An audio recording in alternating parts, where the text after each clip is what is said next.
Takkan gambar penyu, video penyu, kita berjaya.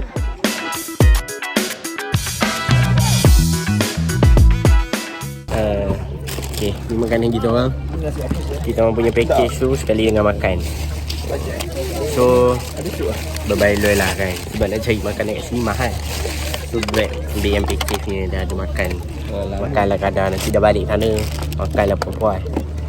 So kita orang makan dulu. Lepas tu nanti kita sambung. Nak balik kan nak wih.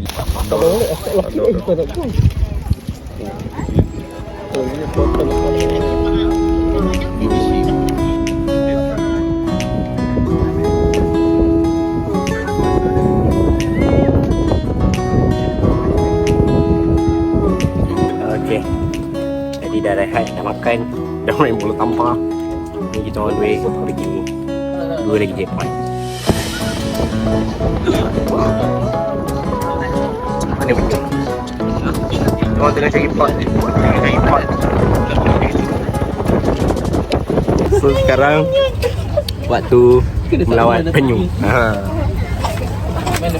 Ni kalau kat Terengganu ni kita panggil spesies penyu Antonio Alfonso Atantuya. Bukan. Bukan. Betul Alfonso Albuquerque. Apa? Alfonso Albuquerque. Alfonso Albuquerque Alama. Misi cari penyu. Penyu mencari misi mencari penyu.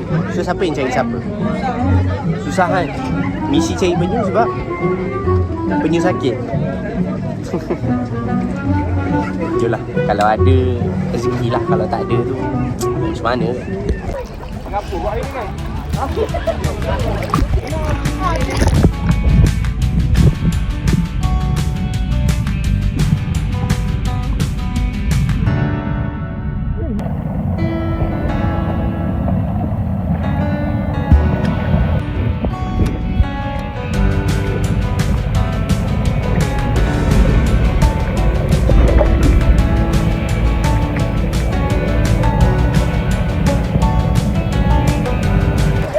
Kita berjaya.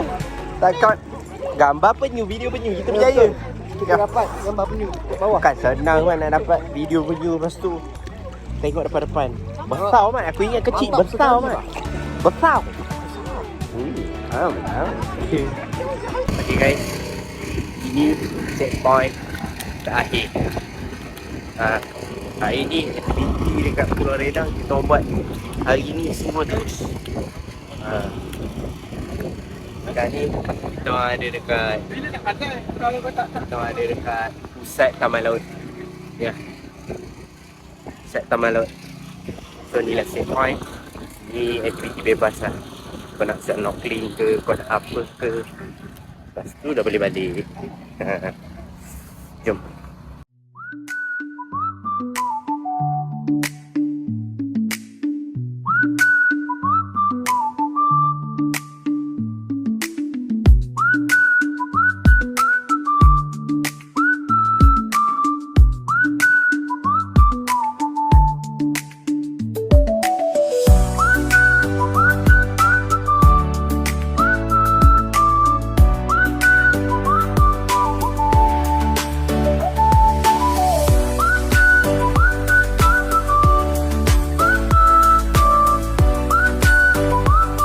So saya rasa itu saja untuk vlog HM pergi ke Pulau Perhentian.